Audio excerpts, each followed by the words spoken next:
tal? Bueno, yo soy Lorena del canal No Soy Sibila y vengo con el vídeo de mis lecturas de agosto. No sé si os acordáis que hice un vídeo en el que pues me hacía una especie de lista de libros largos que quería intentar leer en verano. Bueno, ¿qué ha pasado? Pues que de todos esos libros he leído uno. ¿Por qué? Porque yo cuando me hago listas o propósitos o lo que sea, nunca cumplo ninguno. Porque es hacerme la lista y que me deje de apetecer leer lo que tengo en la lista.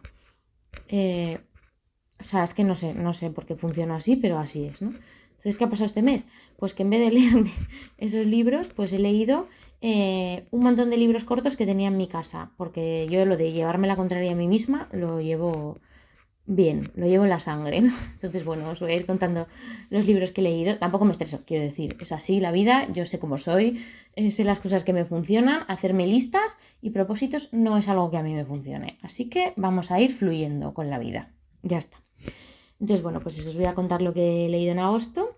Y bueno, además he leído un libro que se ha convertido en uno de mis favoritos del año y os lo voy a dejar para el final, porque quiero poder hablar de él con calma. Así que nada, os voy a ir contando. Y vamos a empezar con un libro que he abandonado, que es una cosa que no me suele pasar habitualmente. Me pasa a veces que dejo aparcados libros como para leer en otro momento, de decir, bueno, no está siendo el momento, pero no me parece mal el libro, sino que no está siendo el momento. Pero no me pasa habitualmente que diga, este libro no lo voy a terminar de leer. No me suele pasar, ¿no? Pero bueno, pues me ha pasado. Y este libro es este, Las listas del pasado de Julie Hayden.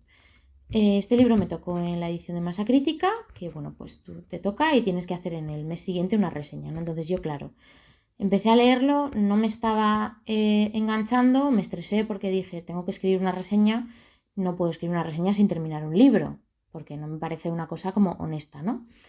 Pero es que no, quiero decir, es que no, es que con los libros de relatos me pasa una cosa y es que o me enganchan mucho, o sea, o me llama mucho la atención lo que me está contando, entonces me enganchan mucho, o sea, o es un libro que yo considero muy bueno y entonces tengo las ganas de seguir leyendo esos relatos, o si no consigo engancharme con los dos o tres primeros relatos, es que no consigo continuar.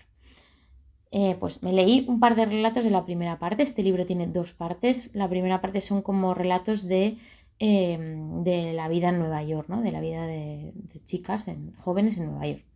Y la segunda parte es como, digamos que habla como sobre un padre y una forma de gestionar la vida que tiene, ¿no? Es un señor que se hace muchas listas de cosas que ir haciendo, ¿no? De tengo que arreglar el jardín, tengo que poner esta estantería, tengo que pintar el no sé qué, ¿no? Entonces es como esto y digamos que lo que deja tras su muerte, ¿no? Porque, bueno, pues este padre se muere, ¿no?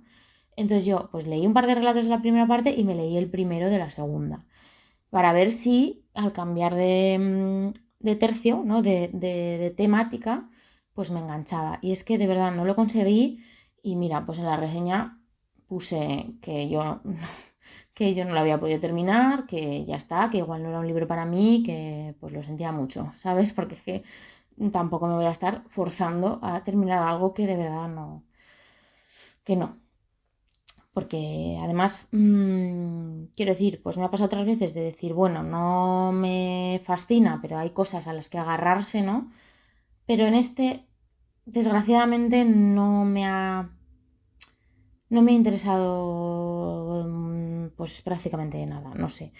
Eh, o sea, em, este libro es una compilación de relatos de esta autora, Julie Hayden, que es una autora estadounidense de la que solo tenemos estos relatos. No hay más cosas publicadas ni terminadas que sepamos.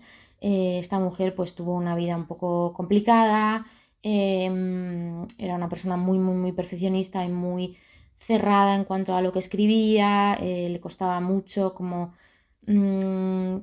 aceptar como críticas de su escritura, le costaba mucho sacarlo, tuvo una vida un poco terrible al final, bueno, se murió como, bueno, como un poco, no sé, pues que tuvo una vida un poco fea al final, ¿no?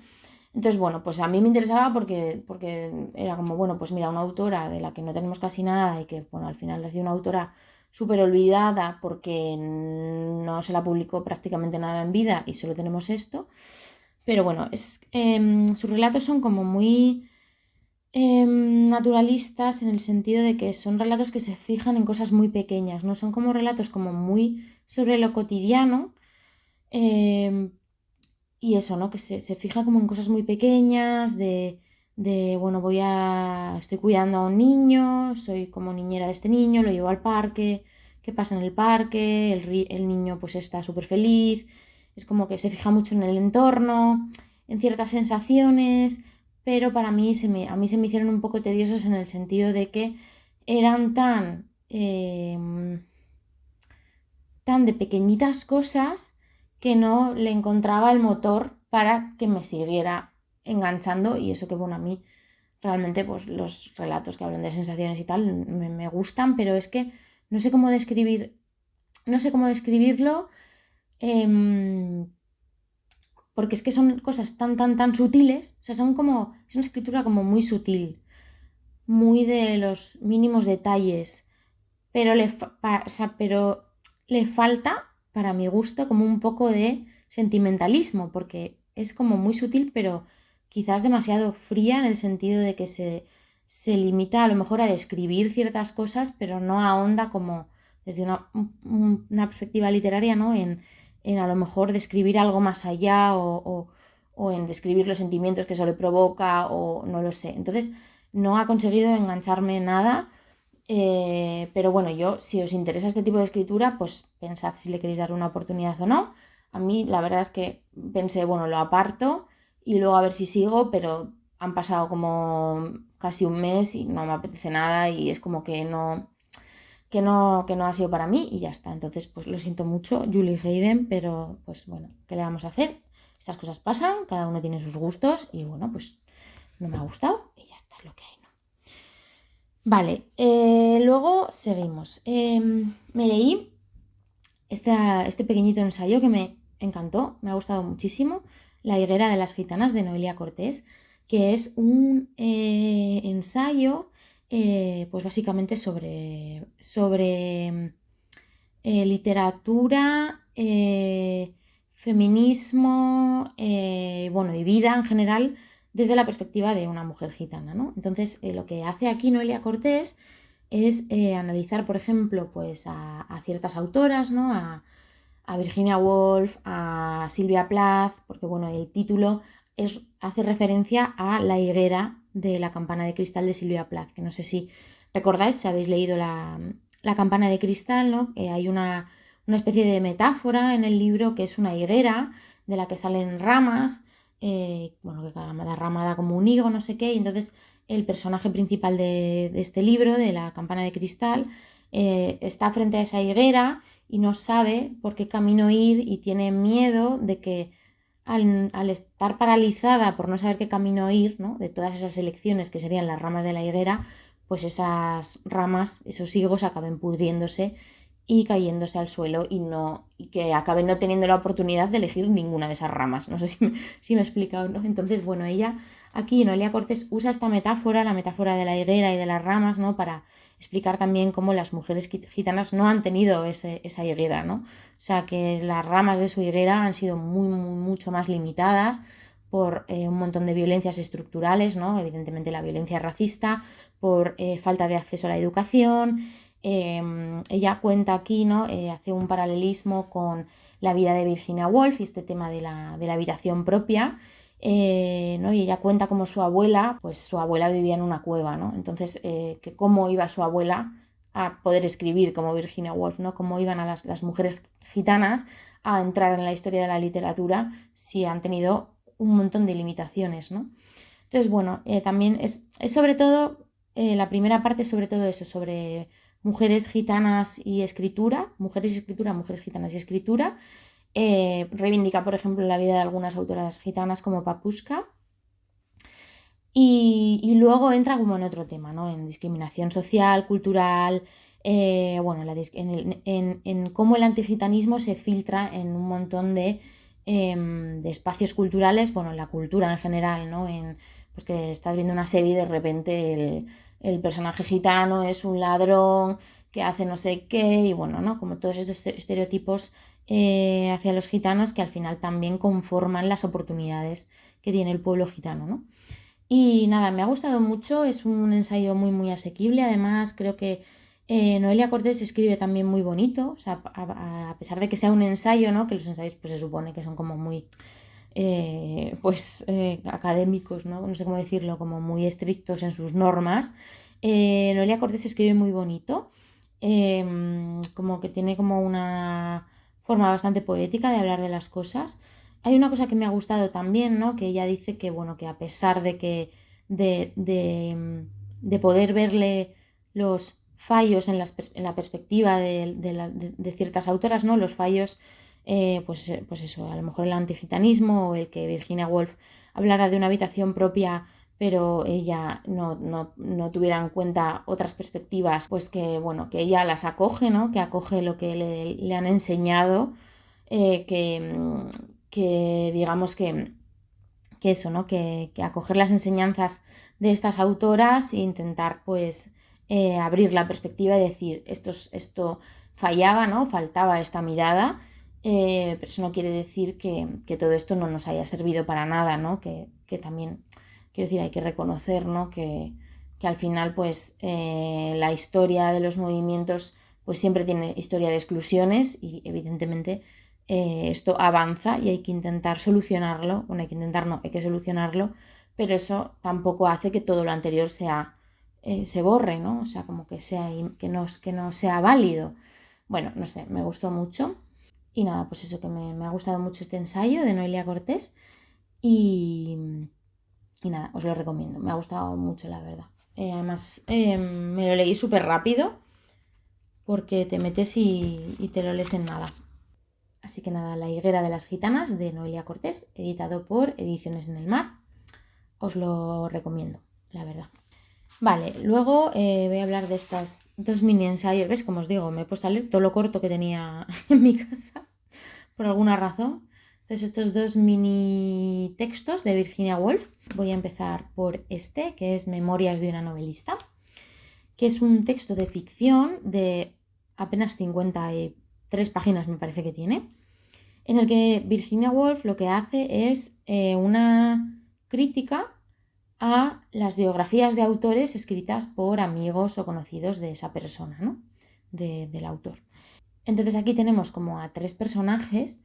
Uno es la novelista de la que se escribe la biografía, ¿no?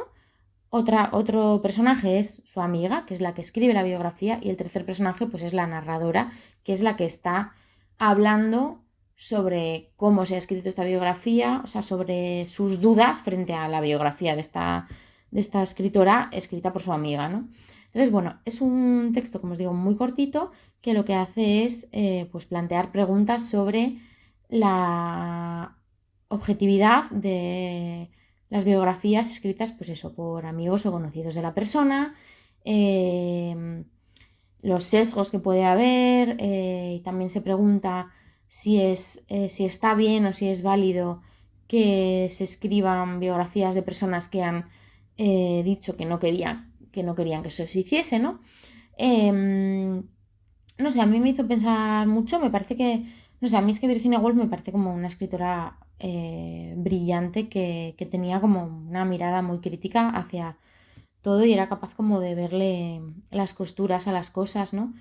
Entonces me ha parecido muy interesante también bueno, esta cuestión, ¿no? De cuestionar a partir de la vida de estos dos personajes, ¿no? Porque te cuenta lo que cuenta en la biografía y te cuenta la vida de la biógrafa también, ¿no? Entonces es interesante cómo ella básicamente lo que expone aquí es que pues a veces este tipo de biografías cuentan más de la biógrafa que de la persona biografiada, ¿no?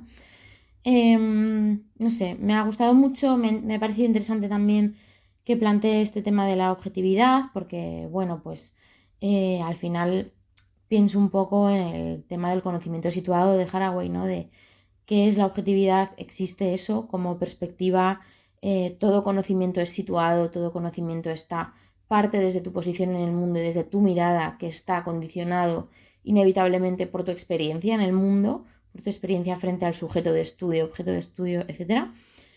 Y bueno, que verdaderamente la manera más honesta de acercarse a las cosas es dejar clara cuál es tu posición en el mundo, ¿no? Cuál es la posición de la mirada y desde dónde se sitúa tu conocimiento, ¿no? Entonces, como que leer a Virginia me ha llevado como a volver a pensar en esto, ¿no? De quizás tú sí puedes escribir una biografía de una amiga, pero evidentemente tienes que dejar claro que tu conocimiento de esa persona está situado por X cosas, ¿no? Por X sucesos, X cosas compartidas, ¿no?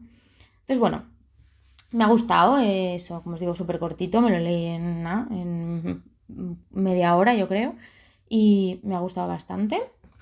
Y luego está Matar al ángel del hogar, que es, es una recopilación de dos conferencias que dio Virginia sobre el mismo tema que trata en una habitación propia, que es la escritura de las mujeres, ¿no? La escritura y las mujeres, las condiciones que han tenido las mujeres para poder escribir, bueno, pues eso, ¿no? O la falta de ellas, básicamente, ¿no? Entonces, está guay, yo pensaba que a lo mejor iba a ser como más muy repetitivo con una habitación propia. Es verdad que yo una habitación propia lo leí hace bastante tiempo, entonces pues quizás si lo hubiera leído hace poco, o sea, si los hubiera leído seguidos, pues a lo mejor sí que le veía más similitudes, pero me ha parecido como que tenía puntos de vista novedosos o un poco que iban un poco más allá de una habitación propia o que ampliaban algunas cosas, ¿no? Una habitación propia se publicó en 1929 y el primer texto de los que hay aquí también está publicado en 1929 y el segundo es de 1931. Como os digo, el primer texto es Las mujeres y la narrativa de ficción, de marzo de 1929, y el segundo texto es Profesiones para mujeres, de enero del 31. Entonces, bueno, ella aquí lo que hace es, como os digo, ahondar en algunas cosas sobre las condiciones de las mujeres para poder escribir. Aparte del tener un cuarto propio y 500 libras al año, que es lo que dice en una habitación propia, ¿no? Aquí también habla de las condiciones sociales y culturales para permitir a las mujeres escribir libremente, ¿no? Ella habla de cómo empezó a escribir y de buscar su propia voz y su propia perspectiva y de cómo las cosas escritas por las mujeres se juzgan desde un lugar diferente a la de los hombres. Hay una perspectiva que me parece muy interesante, que es que como los valores culturales dominantes tienen que ver con la manera de ver el mundo de los hombres, los intereses masculinos, la moralidad y la ética masculina, se puede decir, ¿no? O con las cosas eso que interesan a los hombres, que no tienen, pues, por ejemplo, ¿no? Que tienen que ver con la esfera pública, que tienen que ver con cierta manera de ver X cosas, ¿no? Los cuidados, los tal, ¿no?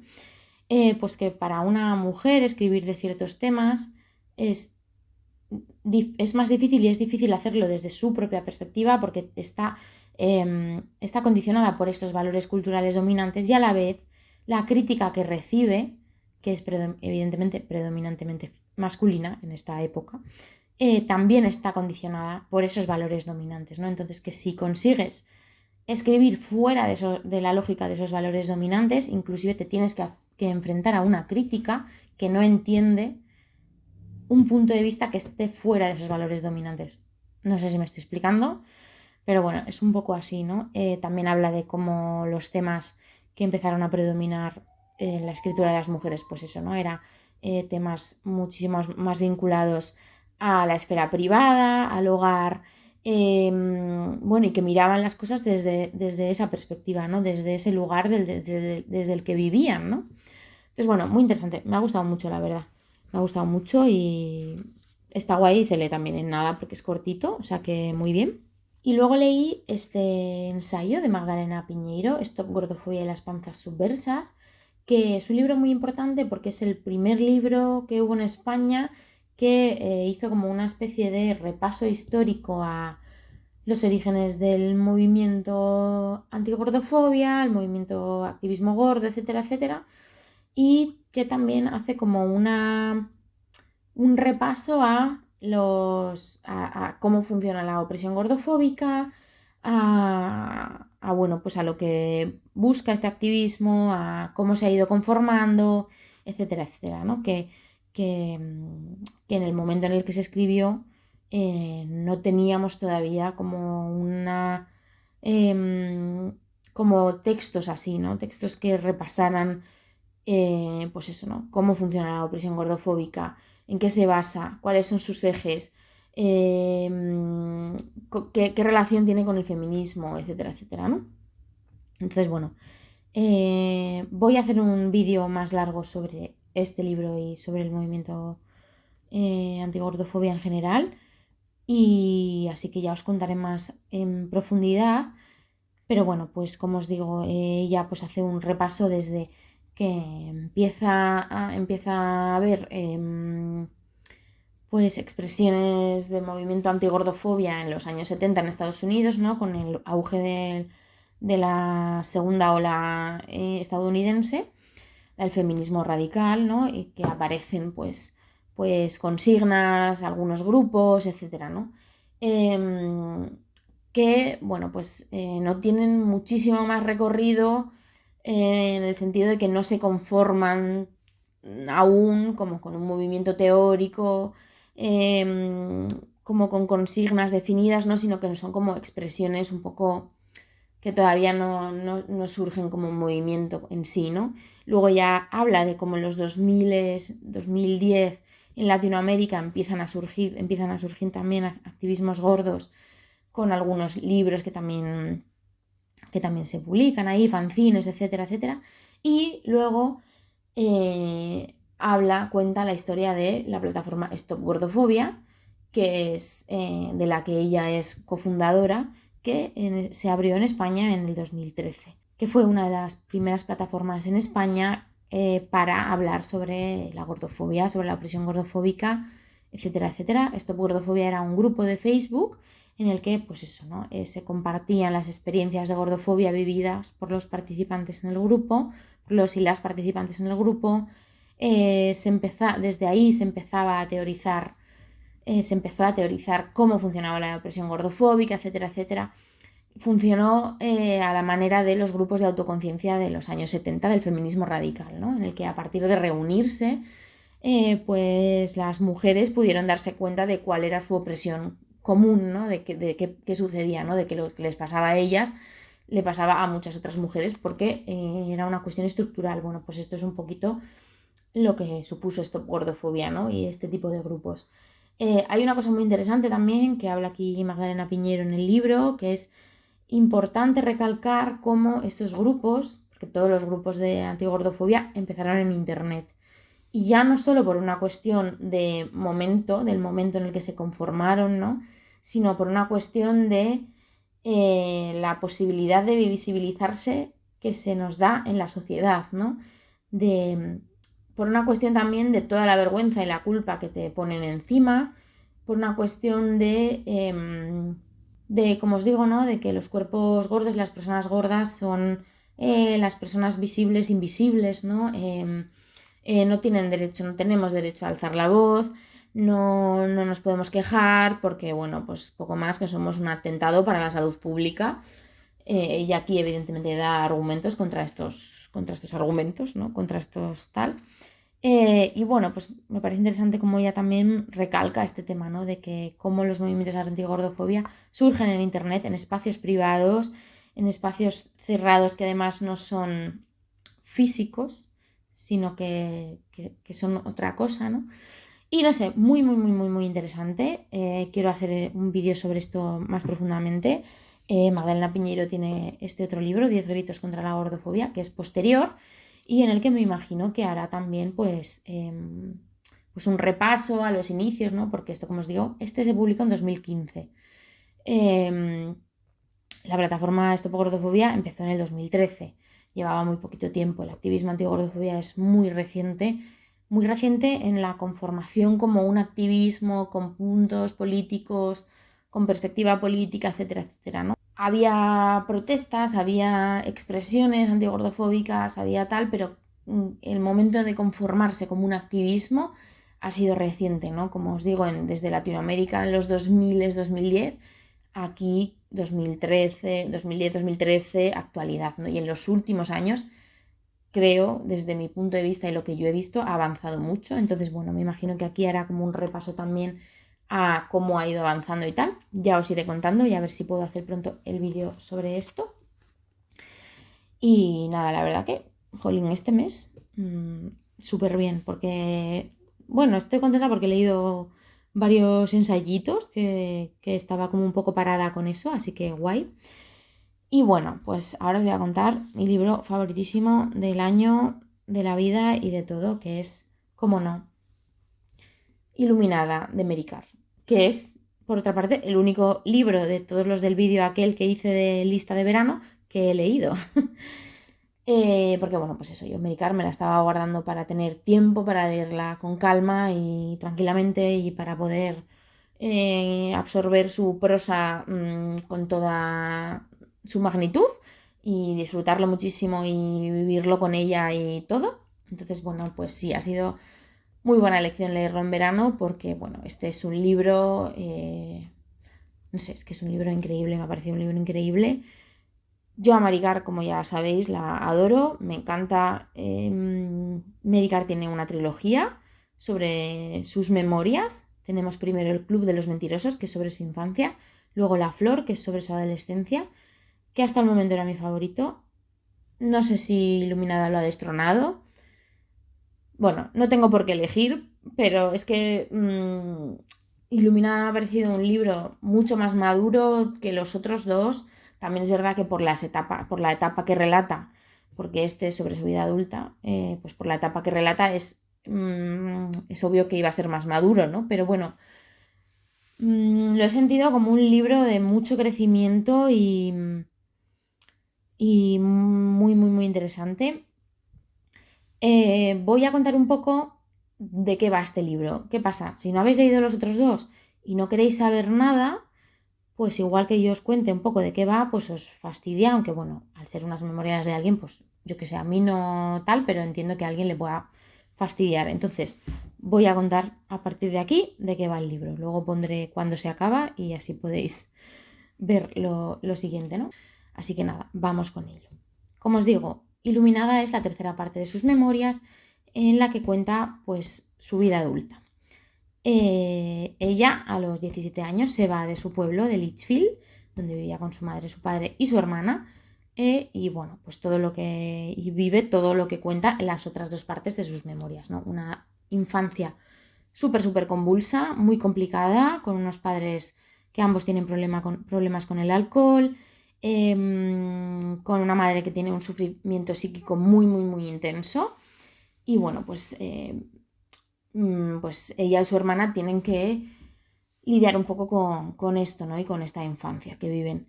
Luego el siguiente es sobre su adolescencia, que bueno, pues nos cuenta su adolescencia, etcétera, etcétera, en este pueblo, ¿no? Y entonces aquí ella se va de este pueblo, termina yéndose para estudiar en la universidad y básicamente en este libro nos cuenta cómo, pues bueno, ella empieza a ser alcohólica, nos cuenta cómo llega a tener esta adicción y cómo, pues poco a poco va intentando salir de ella, ¿no?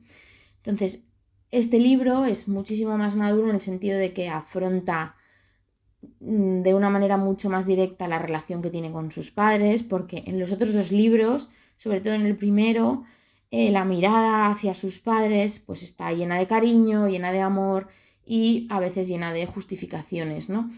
Y cosa completamente comprensible, pero bueno, en este siento que enfrenta de una manera más madura lo que ha significado para ella tener esa infancia, ¿no?